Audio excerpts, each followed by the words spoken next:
Welcome to another episode of Crawfordsville Connection, the City of Crawfordsville's weekly podcast that comes out every Monday morning.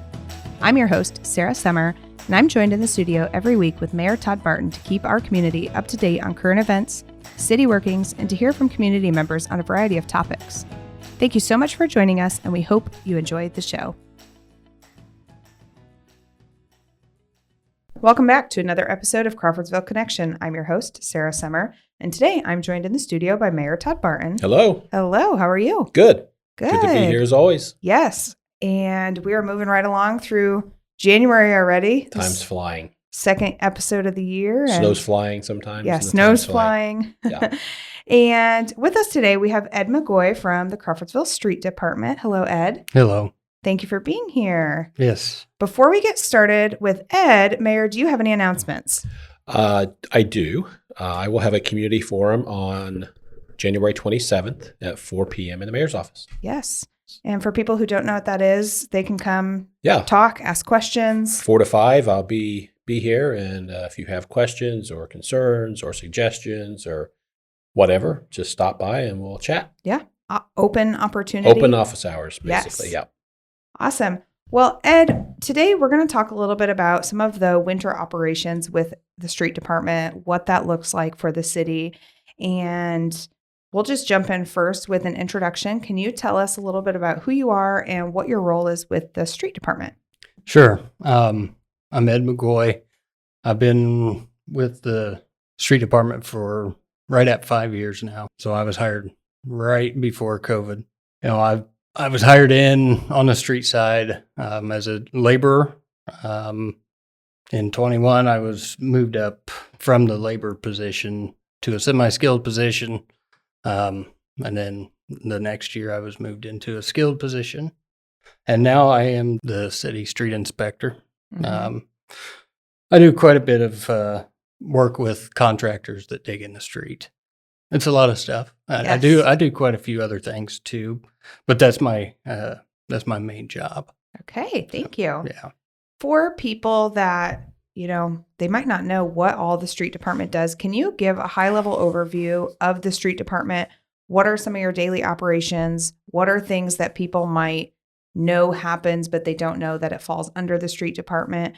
Just any information you can give us would be great. Sure. Yeah. Everything kind of changes season to season.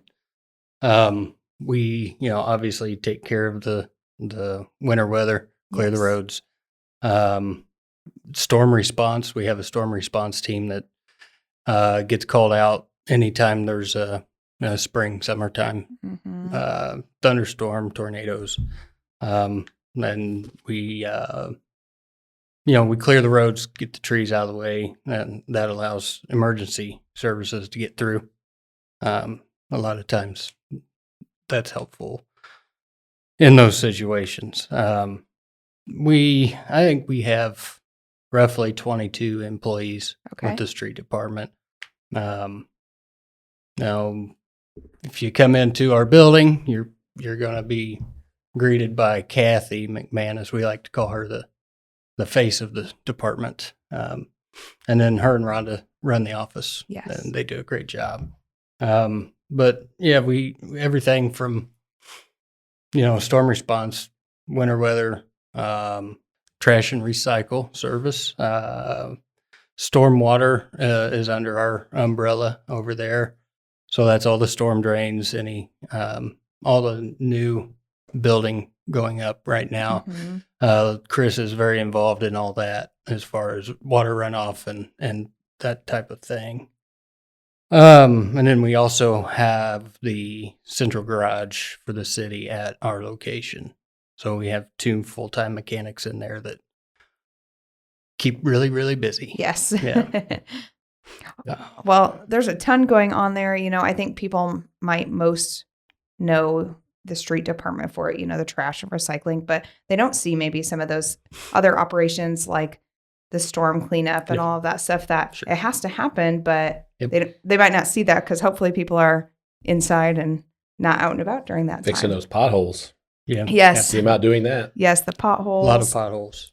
Painting, street painting, all that stuff has to happen. Yes. We paint all the streets every, not all the streets every year, but quite a few of the streets every year. Mm-hmm. We have a crew that does that. Usually we hire a couple students for summer work with that. So that's nice. That gets them a little taste of what we do.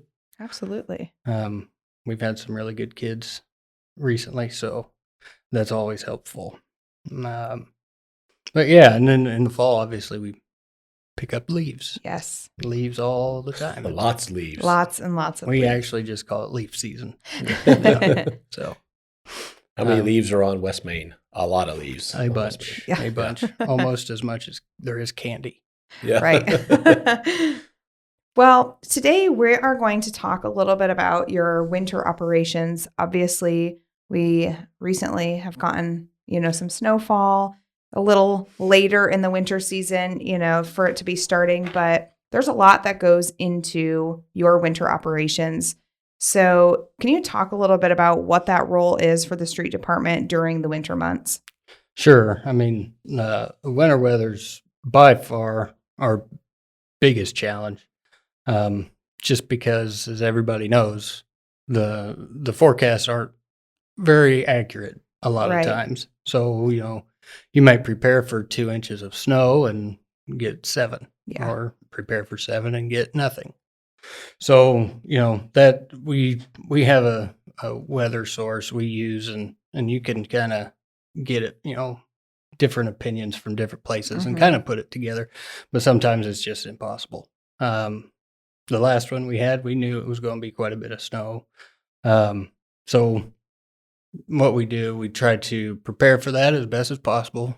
You might see us out with the brine trucks a day, maybe 2 days before, maybe even the morning of if it's going to start later. We'll also sometimes we can't use brine because of the weather. If it's raining, it'll just wash it off the street. It won't do Mhm. anything. If it's too cold, the brine won't really help anything. So at that point, we may have to go out with some trucks and just put some salt down in problem areas, intersections, hills, schools.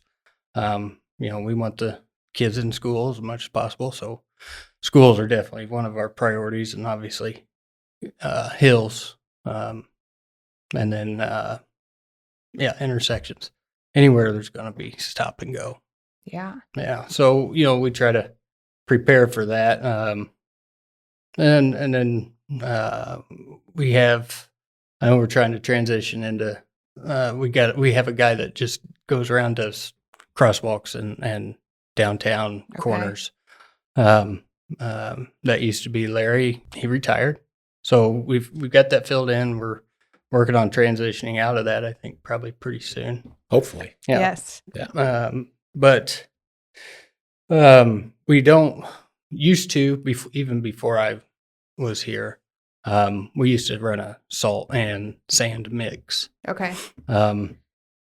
That's good, but it left quite a mess. Mm-hmm. Come April, there's piles of sand everywhere. It doesn't get washed away like the salt does. It doesn't absolve. People would talk about how much sand was in their garage Oh, in the yeah. winter. Yes, that too. Now, think about that, and then think about how much ended up in our storm sewers. Right. Tons and tons of Yes. sand in Yeah. our storm sewers. So it's much better now. We're just using strictly just salt. It's better for travel, like the mayor was saying. You're not taking it home on your car and parking in a garage, and then you wake up the next day and you have a beach in your garage. But and again, like he said, it was a concern for the stormwater department too. But I think right now we have really good control and a good process with the way we get rid of the snow.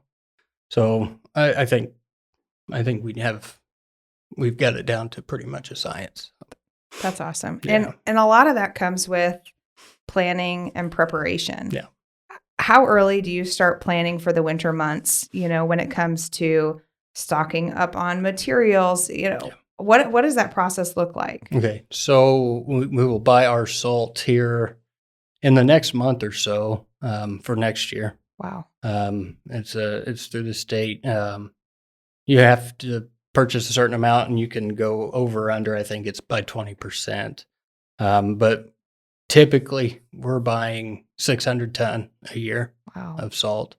So I guess that's really the first thing we do every year is purchase our salt for the following year. And then as far as everything else goes, equipment wise, we really get it out and have the mechanics and our guys go through that stuff probably beginning about September, right about the time where starts to get cold enough that yeah, snow could happen. Yeah, you know, you don't want to get caught. So the mechanics, they'll go through the leaf X and that such, and we'll be ready with them by the beginning of October. So right about the end of September, early October is when we start getting the snow equipment ready. So, and we have 5 large dump plow trucks, and then we have 2 F550s that have a salt spreader and plows, and those are the main route trucks. And then almost every one of our pickup trucks have a plow. Okay. So I don't know exactly how many plows we have, but almost every truck has one. That's awesome. And the brine that you use, is that something that you all make, or how do you get that? Yep, we make our own brine. We have a big vat in our building, and we use that salt that I just talked about. And I think we make it's probably close to 400 gallons at a time. Wow. And then we transfer it into our large bulk tanks. And then, you know, if we're putting brine down, you'll see we have 2 trucks, and they load out about 800 gallons of load, and they'll fill up, if they're doing the whole town, 3 to 4 times. Wow. In a day. So, you know, you're talking almost 5,000, somewhere around 5,000 gallons to treat the city in for one event. One time. Yeah. Wow. And we're making 1/10 of that at a time. Yeah. So if we don't have it stocked up, we're in trouble. Yeah. So we keep we have 4 tanks for brine, and I could not tell you how much they hold. It's quite a bit, but when we use it, we have to make it. Yeah. And if we're behind, we can't keep up. And the streets that were treated with the brine are much easier to clear. Oh, right? yeah. It scrapes right off. Yeah. Yes, it does. Yeah, makes a big difference. I think people are confused and think the brine is sprayed and there won't be anything on the street. You'll still get snow on the street, but it's much easier to clear it off. Yeah. Yeah. And you don't end up with that really slick surface underneath it. Exactly. It helps a lot with refreeze. Awesome. Because it comes up. And, you know, training your employees, do you retrain every year? What is that process like for maintaining safety and security for the community, but also your employees during the winter weather? Yeah. We do a lot of in-house training. You know, we have a lot of really good plow drivers. And we have a lot of new young guys, and they can learn a whole lot from the guys that have been doing it. And we try to do that. We have one guy in a big plow truck that has his own route this year, and it's his first year doing it, and he's doing a great job. You know, he went out with a couple different guys, and this was probably back in November when they started taking him out in the truck and learn your route, and this is where the manhole is. It's going to rattle your teeth, and this is where you're going to hit a curb, and you know, things like that. Stuff you can't learn on a computer on a video. But we also utilize Indiana LTAP out of Purdue University. They have a lot of really good training. They actually have it's a snowplow simulator on Purdue campus there. That's cool. And we've taken guys up there. I think we just started doing that this year, but that was back in, I mean, we take them in March and then take another group in April, you know. Yeah. But it just kind of keeps it fresh, you know, Right. which is a big plus, because if you don't sit in the plow truck for a year, then you know, you might forget a little bit. And Yeah. It's a big truck, and you're not going very fast, but it can get out of control sometimes. Yeah, absolutely. Yeah. Well, with those plows, you know, I'm sure people have the question, how do you prioritize what streets? When are you getting to my street? You know, what does that look like? How do you go about categorizing streets? You know, is there a plan? You know, what does that look like for you all? Yeah. So like I said, we have 5 large plow trucks and then the 2 550s. 4 of the 5 large trucks we have the city in quadrants. So you have a northwest, southwest, southeast, and northeast. And then the other large truck does downtown. And then on the larger snowstorms, the downtown truck will just go through and hit main roads. We're talking Wabash Avenue, Inglewood, Pike, Main, South Boulevard, Mill Street, Elmore Street. You know, every quadrant of the city has quite a few main roads. Right. So what we try to do, let's say, is we kind of have 2 contrasting storm systems that we've just had one, and we're having one right now as we're talking, that are different. Right. The last one we had dropped a lot of snow in a little amount of time. So, you know, you're just trying to open up as many roads as you can, keep them open. And that's, you know, one pass down, one pass back, and move on. Go to the next street. And then snows like this, it's not going to do anything to put your snowplow down. You're not going to really push anything. So it's a material snow. So you're just running around putting salt. And then it's just getting kind of slick out there right now. But there's a lot to it. I mean, and obviously everybody won't understand, but you know, your housing neighborhoods, Pleasant Meadows, Ivy Hills, places like that, those are going to be one of the last ones we hit. And I know it's frustrating for those people, but you got to get the high traveled roads clear first. Obviously, schools are a priority when they're in session. You know, sometimes they'll be out and they'll just get hit when we get that area. But if the school's in session, that's one of the first places we go. You know, we get it clear, get salt down, and keep that area safe. We don't want anybody hurt around a school. But you know, then so we'll go out and we'll hit our main roads, and then you get them pretty good shape. And then you'll start hitting your secondary roads. You know, the Benfords of the world, and then you'll end up in the housing additions, the Athens addition, places like that. Dead end streets, one ways, things like that. It's really, and typically,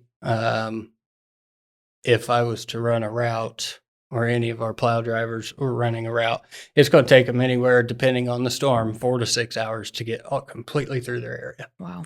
And there's a lot of times that you just start over. Yeah.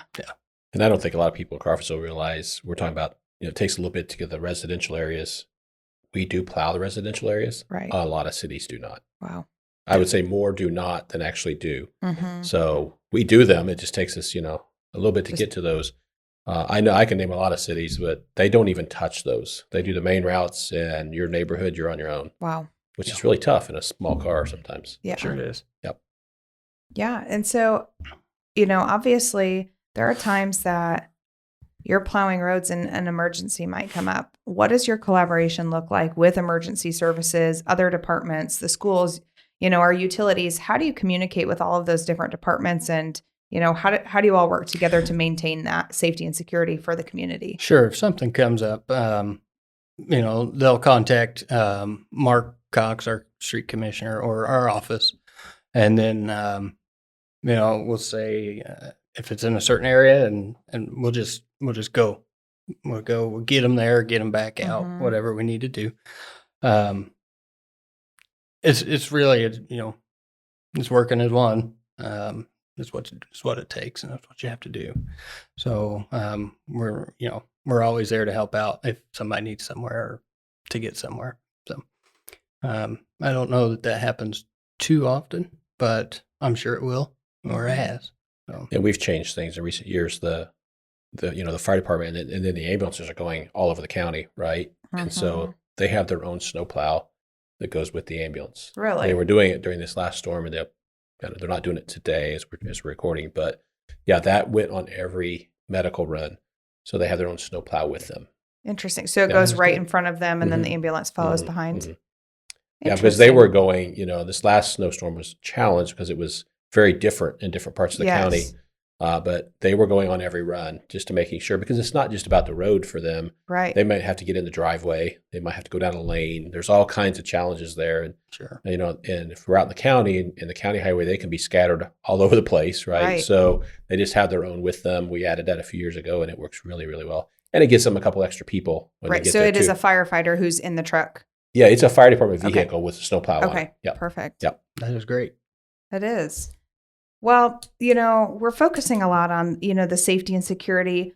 What important tips do you have for some of our community in terms of, what's the importance of maybe moving vehicles off the streets, or how else can our residents in the community help maintain the safety of our community during the winter? Yeah, like you said, if you're able to park off of the street, that is very helpful. You drive around the day after a snowstorm, and you'll see where cars were parked on the street. You have to go around them, and some of them are there for a long time, and then the snow just eventually melts out from under them. But parking off of the street. I know kids like to get out and play in the snow. Just don't do it in the street. And just, if you have to get out and you have to drive around, just slow down and give our guys room. That goes for even the state highways that run through town. Let those guys get their job done. Give them room. Don't fly up on them and try to get around them. Just, they'll get out of your way eventually. Just enjoy the nice clean road behind them. Yes. Because it's not as clean in front of them. So, and I think we're going to talk about the shoveling your driveways out, your sidewalks out. Try to keep it out of the street. If you put it in the street, it's probably going to end up right back where you shoveled it from. Unless we're done plowing, then, still keep it out of the street. But there's a planting strip there. You can put it there. You can put it in your yard. But we get a lot of calls in about, the plow driver plowed my driveway in. I just shoveled it for the third time. And that's just, that's the nature of the beast. When it comes to plowing, you can't really do anything with it. There's too many driveways in town for us to turn our blade straight in front of every one of them. We would never get done. So, it's going to happen. Just be prepared. I understand you have to get out sometimes, but try to keep it out of the street, and you'll be happy, and we'll be happy. We actually have an ordinance saying you can't push or blow your snow into the street.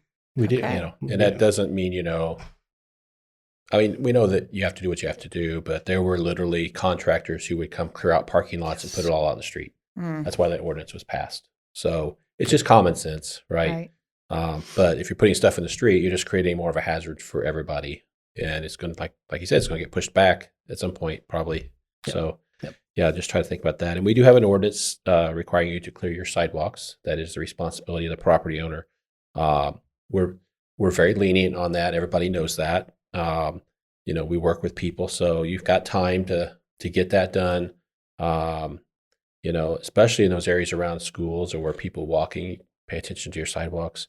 And if you have elderly neighbors, check on them. They might need some help, right? And I think we do a pretty good job in this city of people helping their neighbors, but we still have areas where, we have issues. I will say this last snow, we had some issues in the downtown. And like Ed said, we're in transition about how we're doing snow removal on some of the sidewalks and stuff in downtown. So some things fell through the cracks. We'll get that fixed. But please keep your sidewalks cleared. And think about yourself too, if nothing else. Like if you have an emergency at your house, and the sidewalks aren't cleared, it's going to make it that much more difficult for somebody to help you. So your driveway, your sidewalks, those kind of things, when you can get to those, that'd be great. If you have an area where you're having trouble that it hasn't been cleared, call us and we'll work with the property owner to make sure it gets cleared. Right. We had one the other day where, we found somebody to go help. It was an elderly person. She couldn't do that, and it was causing a problem. And so we found somebody to go clear her sidewalk for her. Yes. So we'll help you out if you give us a call. Absolutely. And, with trash and recycling, that still occurs, no matter the weather. So what recommendations do you have for people who are placing trash cans or trash bags and, recycling bins outside during snow times when plows need to go through? Sure. That's a tough one. But, put it as close to the curb as you can and try to make sure it's visible. The snow takes a toll on everybody, especially the guy riding on the back of the trash truck. Yeah. So as long as it's very visible, they're likely not to miss it. It still happens sometimes. But we don't want the snow plow to come through and knock your can over and trash goes everywhere. So it's just kind of a safe place for it would be right behind your car that's parked on the street, but then they might not see it. Right. So it's kind of just think about it and think, oh, where would I see it if I was picking this up, and where can I put it that it's not going to get knocked over? We don't go down the street at 30 mile an hour. Right. We're plowing about 15 miles an hour. So it's likely that, we're not going to knock it down. Watch out for your mailboxes, though. We've hit some mailboxes before. And we do get a lot of questions. So if we have bad conditions and we close city offices, it affects trash pickup sometimes. Yes. So it's very, very important. If you go to our social media, we'll have it all posted. This last one, there was so much confusion about trash, and it shouldn't be. It's Right. all posted for people. So I was amazed. I checked how many people would post on the chatter pages about, are we having trash collection or not? I'm like, it's literally posted, Yeah, You're already on Facebook. Yeah, all you have to do is look, and it's right there. It's on everything. So, and I'll say there are times. I mean, most of the time, if the city offices are closed, we won't do trash collection. But there are times it does happen that we still do trash collection. So, and there are times that city offices are open that we might not do it. If it gets 15 below zero, Barely something like cold. that, we Right. change it. So, it's really important if you have any doubt or any question to go look on our social media. It will always be posted there. Absolutely. By Sarah. Yes. I do my best to make sure it's all laid out for people, and it's usually the next day too. So if we're missing, like, in this case last week, we missed Monday. Yeah. Trash got picked up on Tuesday. And it's been confusing because we had the holidays, which those trash collection off too. So Yeah. everybody was kind of on edge about trash, and it's all worked out. It's all good, but we have to work around the weather. Yes. Well, we talk about as prepared and plan, you can do all the planning you want to do and be as prepared as you can. What happens when you have extreme heavy snowfall or ice storms, or things happen when you are preparing for 2 inches and we end up getting 12? What do you do in those instances? Well, it's typically an all hands on deck kind of thing. Mhm. When I started with the department, I had plowed snow in a pickup truck. Mhm. I hadn't plowed snow in a large dump truck. And I think it was my second year working. They put me in a large dump Yeah. truck, and I just said, go plow snow. Mhm. And I had some training on it, obviously, but it's nerve wracking. But you gotta do what you gotta do. Right. And so it's tough when we get the bigger snows. We're a smallish department. We have minimal trucks, but we do, there's a lot of cities and counties that have shifts, Mhm. and they'll have some guys work 10, 12 hours, and then they'll sleep, and then the other guys Yeah. work 10, 12 hours. Well, we're out plowing 10, 12 hours, and then we'll go in and have a 3-4 hour off, and then we're back at it. Right. So that's rough. But if you walk into the street department, if you would have walked in Sunday night about midnight, you would have seen guys sleeping on picnic tables and on the floor and at their desks, and and trying to get 2-3 hours of sleep to get up and go back out there. Right. But and Mark and Troy, they'll watch the weather and they'll say, hey, you guys, it's going to be heavy for an hour and it's going to let up. So stay out for an hour. When it starts letting up, get you a break, get out of the truck, go get you a drink, food, whatever you need to do. And then we'll go back out and then a couple hours later it'd be, hey, let's call it for the night, get a couple hours of sleep, and we'll hit it again in the morning. So those are rough, but it doesn't happen too often, honestly. I mean, I think a couple years ago I stayed at work for 2 or 3 nights. Yeah, we get to big ones. It's tough because, like you said, we don't have enough people to just work around the clock. Right. So, and you can only keep people out there plowing snow so long. You have to give them a break at some point. Yep. It gets dangerous if you don't. So we kind of have to work around that. And there are times like we'll go to a certain point, then we stop for a bit, and then we'll pick back up. So the other big thing we have to think about when we have the big snowfalls is what happens in the downtown.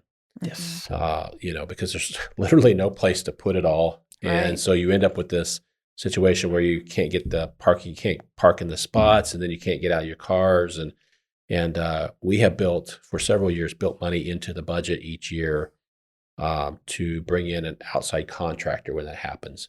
We've not done it for a few years, probably 2 or 3 years. It's been a couple years. Yep. Every few years we run into that, and we just hire contractors. They come in and use payloaders and triaxle dump trucks and load it all up in the middle of the night when nobody's around. Yep. Load it all up and haul it away, and we're clean.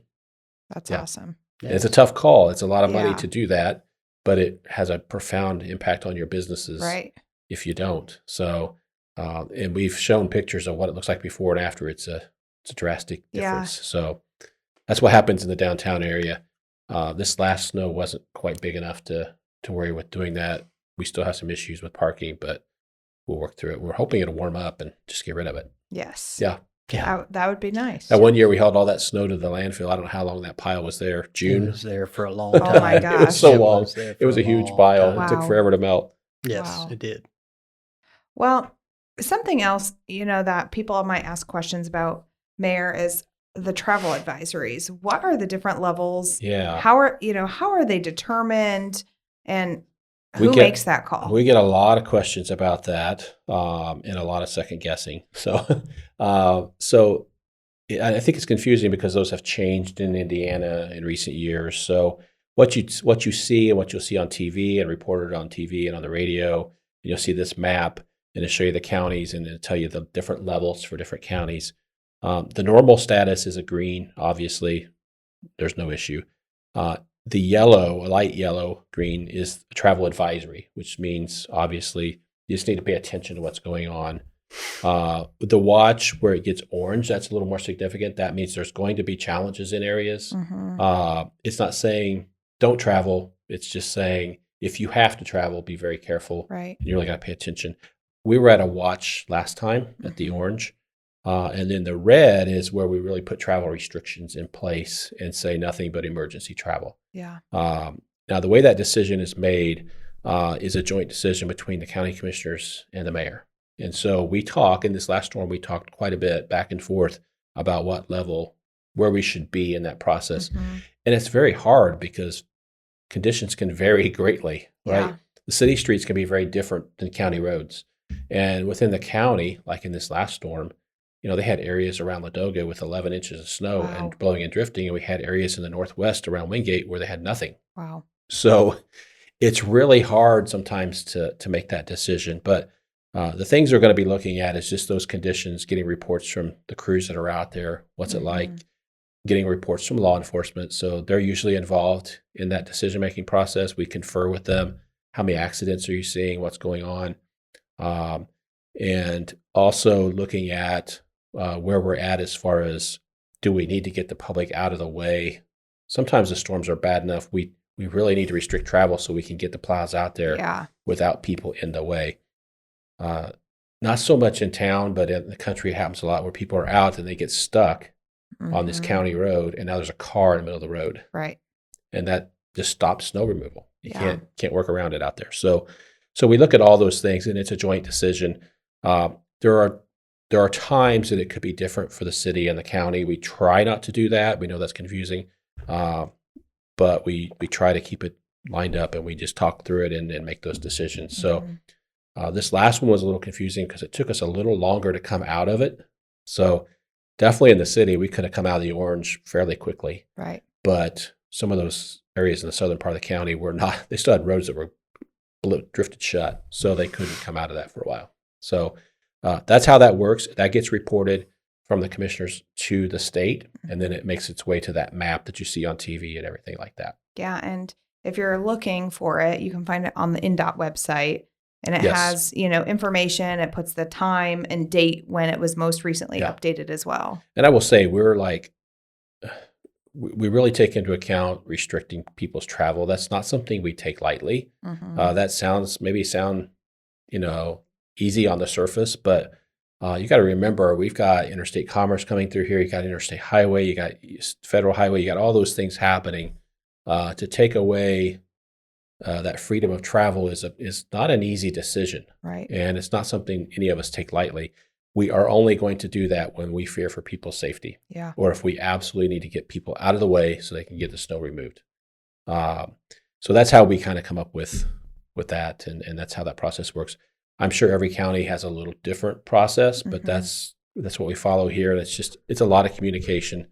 We have joint calls. You'll have myself and the commissioners and the county highway superintendent and the street commissioner and the sheriff. The sheriff always has a lot in this process because his people are dealing with what's happening out there on those roads. So we all come together and kind of decide what's best for the community.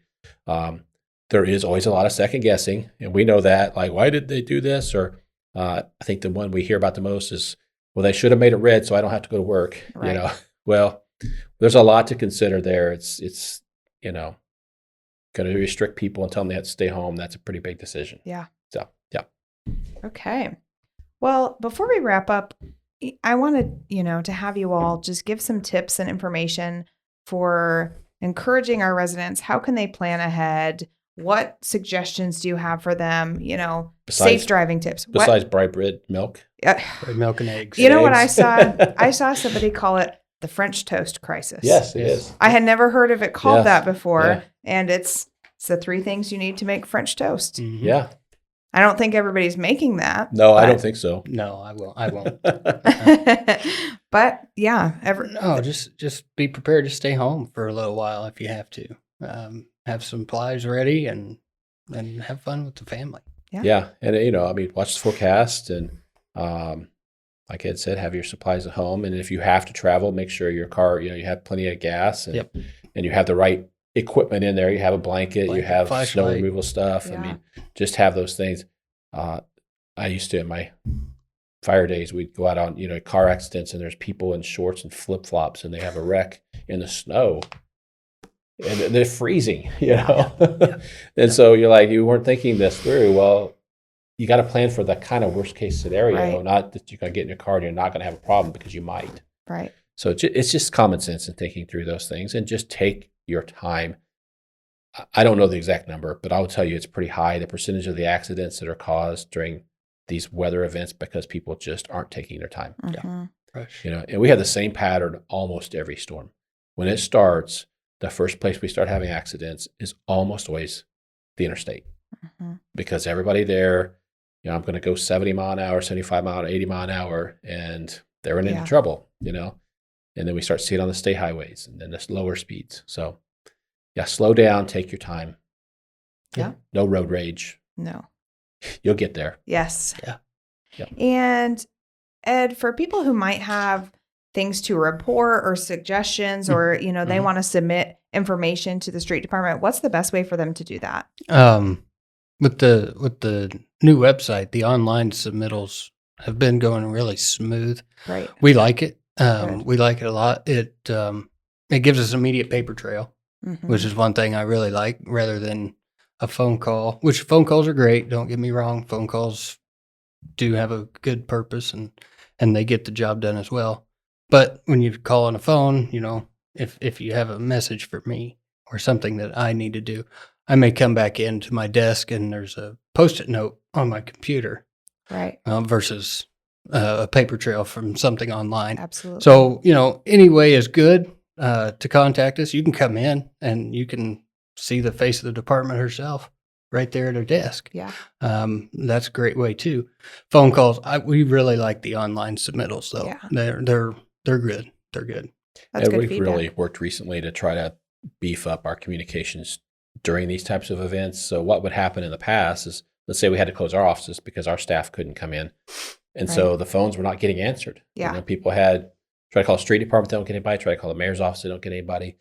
Now we have it set up where in those events, if we can't get staff here, they can answer those phones remotely. Mm-hmm. And so I know during this last one, the mayor's office phones were answered every day during business hours. Yeah. It wasn't somebody sitting here, but they could do it remotely and they could direct people the right direction. Yes. So that's getting better, and we hope that works for people because we know you're going to have questions. I think almost all the calls were about trash.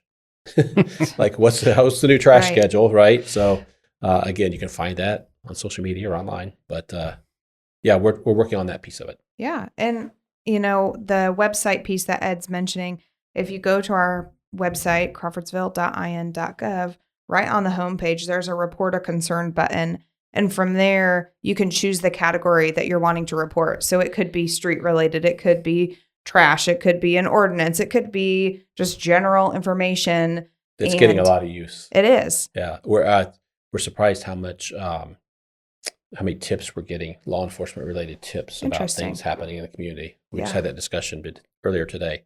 So that's great. We get those and we make sure they get to the police department and they take care of it from there. Yeah. Yeah. Absolutely. Well, Ed, is there anything else that you'd like to add for anybody listening? Not that I can think of. Just, like the mayor said, when you got to get out in the winter, slow down, take your time, enjoy the view, and you'll get there. Absolutely. Yeah. Well, thank you so much. We appreciate all that you and the street department are doing to keep our roads, keep our community safe, and making sure that people can get to where they need to in a timely manner. It might be, not on the timeline that somebody wants, but you're doing it safely. That's right. We can appreciate that. Yes. Mayor, is there anything else? I don't think so. Okay. Well, thank you all so much for listening. As always, check out Yodel, our Community Connections calendar and news feed for all things happening right here in Crawfordsville. And if you have topics or things that you'd like to hear about, feel free to reach out and let us know. Thank you for listening, and we'll see you next week. Make sure you hit the subscribe button on this podcast so you never miss an episode. And if you aren't already, follow us on Facebook at City of Crawfordsville Official, on Twitter at City of Seaville, and on Instagram at City of Crawfordsville. We hope you have a wonderful day and can't wait for you to join us next week.